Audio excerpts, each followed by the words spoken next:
जैसे कि आप जानते हैं कि आज से 2000 वर्ष पहले प्रभु यीशु मसीह जी इस धरती पर आए और उन्होंने धरती पर रहते हुए बहुत ही बड़े बड़े और अचरज कामों को किया। उन्होंने अंधों को आंखें, गूंगों को जुबान, लंगड़ों को चलने का बल दिया, कोढ़ियों को शुद्ध किया और यहाँ तक के मुर्दों को भी जीवित किया। पर हमारे ही अपराधों के कारण वो मारे गए, गाड़े गए और तीसरे दिन मुर्दों में से जी उठे और आज तक वो जीवित है।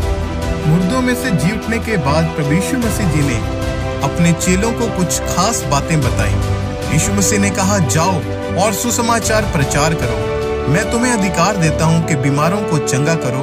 और उसके बाद वो जीवित स्वर्ग में उठा लिए गए।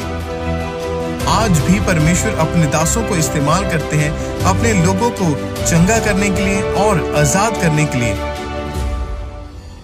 आज हम प्रभु यीशु मसीह जी के एक ऐसे आश्चर्य क्रम को देखने वाले हैं जो ये साबित करता है कि प्रभु यीशु मसीह जी आज भी जीवित हैं और वो अपने दासों के द्वारा धरती पर बड़े बड़े और अद्भुत काम कर रहे हैं।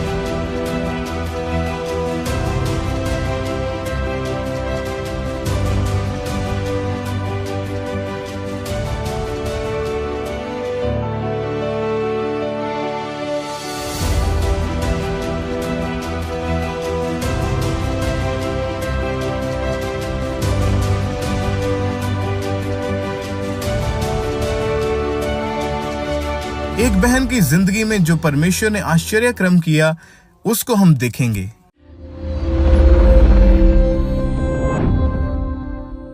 मेरा नाम अनीता है, मैं कोलकाता से हूँ। बेटी है और बेटा है, छोटी बहन है। छोटी बहन है, ओके। और मेरा ये रोग 8 साल से था और मैं काफ़ी मतलब कि पहले एलर्जी होता था, मतलब ठंड लगने से बहुत ज़्यादा एलर्जी हो जाता था, पर ये सब कुछ नहीं हुआ।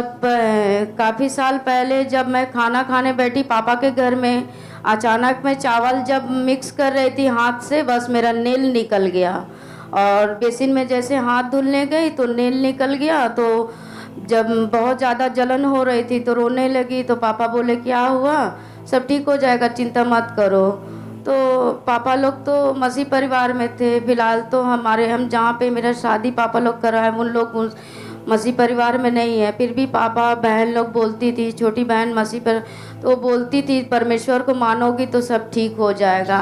फिलहाल मेरी बहन, मेरी बेटी वहीं रहती थी, छोटी बेटी। ओके, इस फोटो को हम जूम करेंगे। आपका रोग आपने चेक करवाया तो क्या था ये मेडिकल भाषा में? डॉक्टर ने आके कहा सोराइसिस है। तो और इसका इलाज क्या है? इसका इलाज डॉक्टर ने कहा कि ये सारा जिंदगी ऐसी रहेगा और ये भी बताया कि आप काफ़ी टेस्ट करवाओ, तो किडनी टेस्ट करवाएं और शुगर टेस्ट करवाएं और यहाँ तक और क्या लिखा है इसमें? अपोस्टली इनकी जो स्किन थी हर रोज मांस उसमें से उतरना शुरू हुआ। मांस उतरता था? हाँ। तो सफाई कौन करता था? सफाई छोटी बेटी करती थी। ये बेटी करती थी? हाँ। ये छोटी बेटी। अपोस्टल जी जब पहले इनका एक नाखून उतरा, धीरे धीरे उस चमड़ी के रोग के कारण इनके सारे नाखून जो थे वो उतरने शुरू हो चुके थे और इनके बच्चे मुट्ठियां भर भर के बेड से इनका मांस जो था वो इकट्ठा करते थे। डॉक्टर ने बताया कि जब ब्लड टेस्ट हुए उन्होंने बताया सोराइसिस नाम का रोग हो गया, इसका कोई इलाज नहीं है, मेडिसिन खाओ, लेकिन कोई हल इनको कुछ नहीं मिलता था। डे बाय डे ये रोग इतना बढ़ गया था कि इनको अलग रूम में आइसोलेट कर दिया गया था। वे एक कमरे में इनको बंद करके रखते थे, गंदी स्मेल आती थी और लोग इनके पास जब आते थे इनको देख के वो बाहर से ही, कमरे के बाहर से ही बाहर चले जाते थे, इनको देखना भी पसंद नहीं करते थे। धीरे धीरे ये बहन की हालत खराब होती गई और टोटली तो बच्चे, ये बेटी सफाई रखती थी आपके रूम की। हाँ। उस समय क्या कंडीशन थी, खुल के बताओगे? आप तो निकली हैं उस पोजीशन से, कैसा महसूस होता था, क्या होता था? बहुत जलन भी होती थी, दर्द भी होती थी। हम इन लोग को दूर भी करते थे कि मेरे पास मत आओ, क्योंकि सभी लोग बोलते हैं कि वो छूत का रोग हो गया, डॉक्टर भी बोलते हैं और फिर परिवार के भी लोग, मेरे ससुराल के लोग बोलते हैं ऐसी भोग के मरेगी, ये है वो है, बहुत कुछ। तो बच्चे लोग को दूर करते थे, पर इन लोग जितना आते थे उतना ही क्यों रो रहा है बेटा? लिपट के बहुत प्यार करते थे दोनों बच्चे। और अपोस्टल जी इनकी छोटी बेटी इनको डायपर लगाती थी, डायपर चेंज भी करती थी। ओके, डायपर भी लग गए थे आपको? जी, जितना वो सफाई करना, डायपर चेंज करना सब, और ये बेटा कपड़ा धुलना, नहलाना, दवा लगाना पूरे पीठ उठ में, सब पूरे बॉडी में दवा लगाते थे दोनों बच्चे। बेटा डायपर तू चेंज करती थी मम्मा के? यस पापा जी। वाओ। तो बेटा रो क्यों रहा है? क्या बोलते थे तेरे दोस्त लोग, क्या बोलते थे? मम्मी को पता था मम्मी बीमार है? नहीं। उसके दोस्त को पता था बेटा? तेरे हाँ। तेरे दोस्त को मालूम था? हाँ। तो कोलकाता कहाँ पे रहते हो? Garden reach. गार्डन रीच डग जो है जहाँ जहाज बनती है पानी की, वहीं। और जो डायपर लगाते थे, क्यों लगाते थे डायपर? वो यूरिन पास हो जाता था, लूज मोशन, अचानक मैं दवा खाती थी, लूज मोशन हो जाता था, तो डायपर लगा के रखने पड़ते थे। हाँ। और स्किन उतरती थी, जो बेटी साफ करती थी रूम सारा। दोनों लोग साफ करते थे। जो स्किन उतरती थी, वो स्मेल रहती थी, किसी से मिलते नहीं थे, आइसोलेट कर दिया, अलग कर दिया था आपको। और अपोस्टल जी लोग इनको ताने देते थे कि तू ऐसे ही इसी बीमारी में मर जाएगी। 20 डॉक्टर चेंज करके देखे, 8 साल इलाज करवा के देख लिया। और ये बहन रेलवे में सरकारी नौकरी करते थे, उसी बीमारी के कारण वो जॉब भी इनकी छूट गई थी, काम पे भी बिल्कुल नहीं जा पाते थे। और इन्होंने 2 बार सुसाइड करने की कोशिश करी, क्योंकि इतना ज्यादा दुखी हो चुके थे। ट्रेन के नीचे आके फिर गहरे पानी में छलांग लगा के मरने की कोशिश करी। फिर इनके एक विश्वासी सिस्टर है, उन्होंने इनको खामरा चर्च के बारे में बताया, तो मीटिंग्स लगातार अटेंड करनी शुरू कर दी। फिर जब चर्च के बारे में आना शुरू किया, परमेश्वर की आत्मा ने छुआ, और 12 मार्च 2023 को इन्होंने व्हाइट कार्ड बनवा के आप जिसे ले हैंड प्रेयर करवाई थी।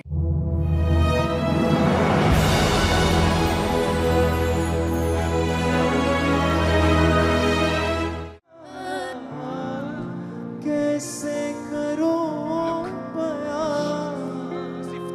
रज़ा की डूबी नई आँखों किनारे लगा दिया मुझको है दीन सा, मुझको है दीन सा। अपने हाथों को उठा, इस औरत की ओर अपने हाथों को उठा। टेस्टिमनी बाद में देते हैं। ये केस अटेंशन मांग रहा है।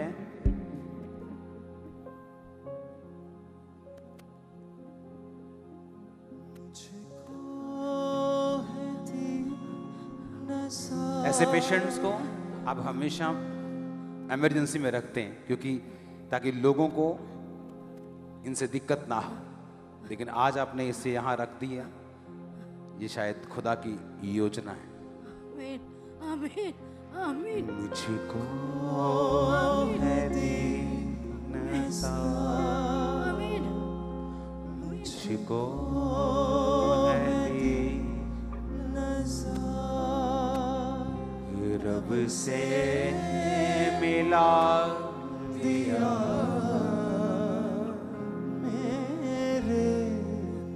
गुनाह का Be healed in Jesus' name. उठा दिया मेरे गुनाह का। Be healed, devil. Out! Out! Out in Jesus' name. Thank you, Lord. मुझको Out! Out! Out! Out! Out!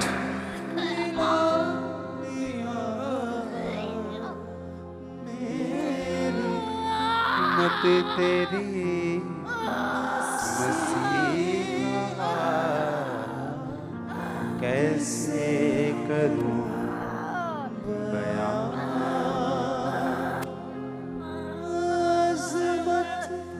You are free in Jesus' name.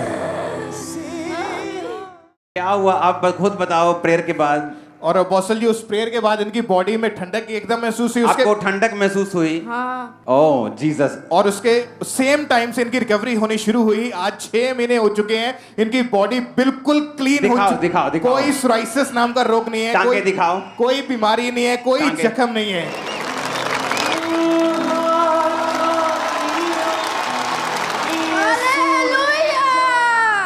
जिंदगी ने मारी पर पलटी तब खुशियां भरी मेरी झोली में टूटे बंधन। बेटा तू बता कुछ, अभी क्या मम्मी अब हील है तो सब खुश रहते हैं अभी? हाँ पापा जी। वाह, तुम्हारे कपड़े कितने सुंदर हैं दोनों के। दिखाओ दोबारा से अपने टांगों को दिखाओ जरा, नाखून दिखाओ, टांगों को दिखाओ। ओह जीसस, मेरी झोली में टूटे बंधन। Thank you Jesus.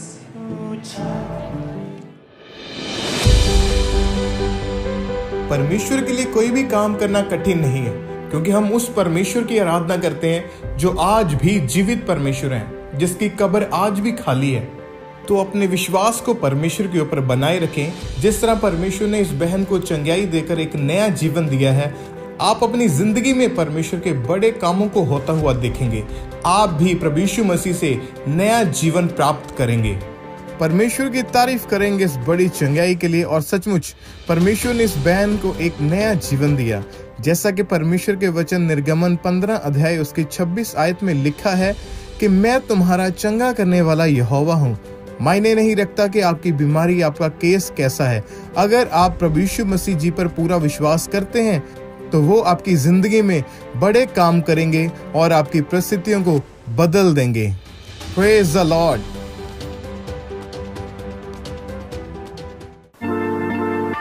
परमेश्वर के गहरे वेदों को परमेश्वर के दास के द्वारा जानने के लिए और ऐसी और नई वीडियोस को देखने के लिए हमारे YouTube चैनल को सब्सक्राइब करें और साथ में बेल आइकन को प्रेस करें, ताकि ऐसी और नई वीडियोस की नोटिफिकेशन सबसे पहले आप तक पहुंच सके। जुड़े रहें परमेश्वर की हजूरी के साथ। God bless.